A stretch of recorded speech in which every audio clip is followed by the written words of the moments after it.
Well, I think the goal and objective of today's scrimmage was, to get us an evaluation of a lot of guys in terms of where they are, and we'll evaluate that. That's what I told the players before the scrimmage. Nobody should have any anxiety. Everybody should go out there and compete, play hard, play with toughness, give effort, finish plays, try to play with discipline. But we're trying to evaluate each and every player as to where you are now, and then know exactly what we got to do to try to help you improve and get better.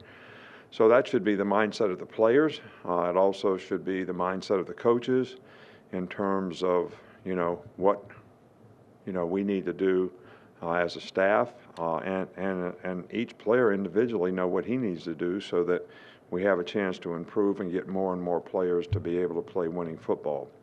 For a first scrimmage, I was sort of pleased with the intensity out there.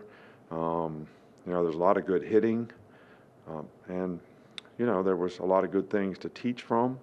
We got a lot of young guys playing a lot of positions, so I'm sure this first experience out there is going to help them be able to sort of do exactly what I said, find out where they are, what they have to do, what they need to learn, and how they can go out there and play with more confidence because they have a better understanding of what to do, how to do it, why it's important to do it that way. So for a first scrimmage, we're pretty pleased with it. I thought Bryce, did a pretty good job of managing the game and was accurate with the ball and did a nice job, made a few explosive plays, but I thought really did a good job of managing, the whole situation on offense when he was in there. I think we got a lot of improvement to do, especially with the twos on offense. We got a lot of young guys playing in the offensive line with Emil out, and Evan Neal's the only starter coming back.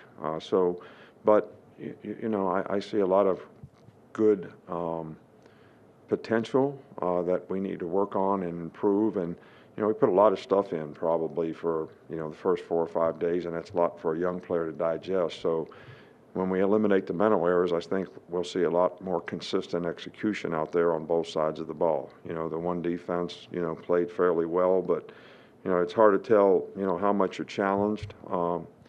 Sometimes when you have a scrimmage, so I'm sure we have a lot of things that we can improve on. It's certainly our goal to get better on third down, to play better in the red zone. Some of those things we still need to make improvement on defensively. Okay, with that, we will start with, Michael Casagrande first. Michael, go ahead. You talked about the quarterbacks. What about the receivers? Who stood out with the first group of receivers today? Well, I think we got a lot of guys that are new guys at those positions.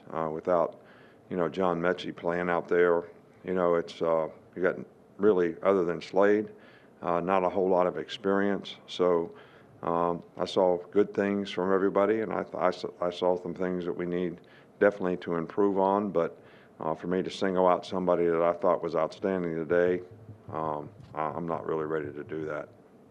Go to Cecil. Cecil? Coach, anytime you're replacing a quarterback, no matter who it is, and have a new quarterback coming in, are there things, especially in a first scrimmage or an early scrimmage, that you as a coach look for, not so much the plays or the throws, but in terms of leadership, huddle presence, so forth? Are you watching for those things? Yeah, I don't think there's any question about the fact that there's a technical aspect to playing your position, to being accurate with the ball, throwing it to the right guy, throwing it on time. All those things are important. But your presence out there, especially at the quarterback position, is certainly something that can affect the people around you. And quarterback's a really difficult position to play if the people around you don't play very well.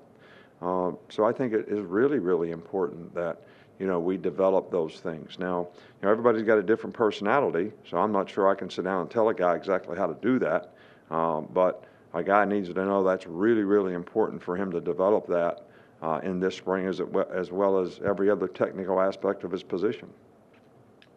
We'll go to Charlie Potter. Hey, Coach, you talked about the offensive line and the injuries there. So just what are you looking for from that group, and what did you see from them today? Well, I think we got a long way to go. We got a lot of young guys. I think they've got a lot of ability.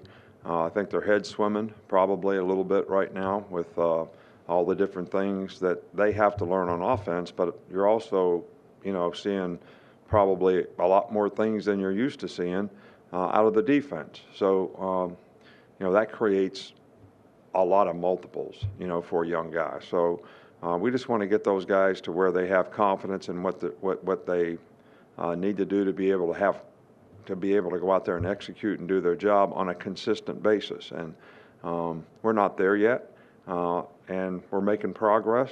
And I think that every one of those guys will see what they need to improve on, and we'll go to work on it on Monday. Go to Aaron Suttles. What does Christian Harris mean to this year's defense, and what areas of improvement, if any, do you expect to see from him this year? Well, he's got a lot of experience, no doubt, and I think we have a lot more experienced players on defense, which is certainly helpful.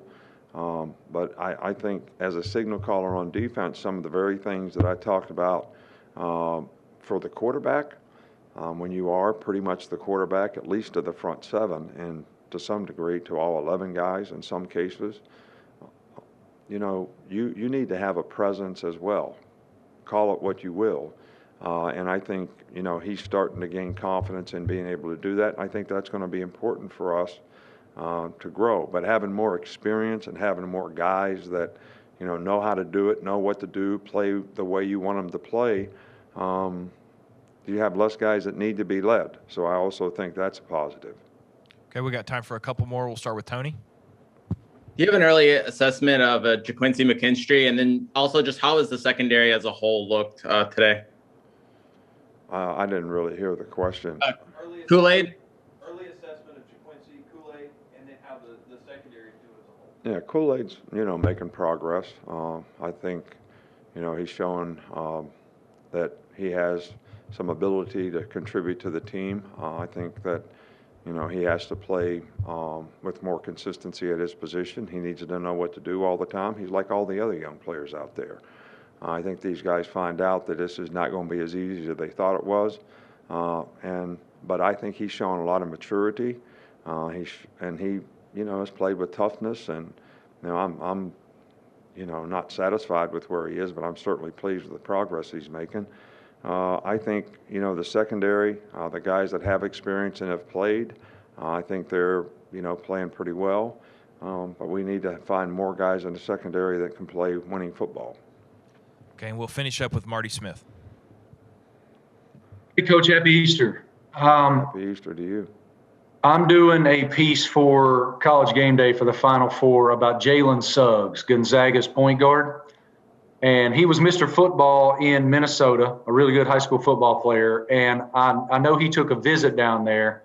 I wonder if you remember him as a high school player, and if you do, what your impressions were of him, if you do recall. Well, I vaguely do recall him as a player, and he was a really good player. He's a really good basketball player, too. So I can't argue with anybody about the choice that he made in terms of, what he's doing with his future and how he's trying to, build a career in athletics at least. So he was a fine young man. He was a good leader. He was a very talented player, and I enjoy watching him play. You always like playing guys you think you know a little bit. So I really enjoy watching him play, and those guys have a good team, no doubt. All right, Coach. Thank you for your time. All right. Hey, thank you all, and I do wish everybody a happy holiday, this weekend. And, I hope everybody has an enjoyable time with the holiday this weekend. Thanks so much. Thanks, guys. Happy Easter.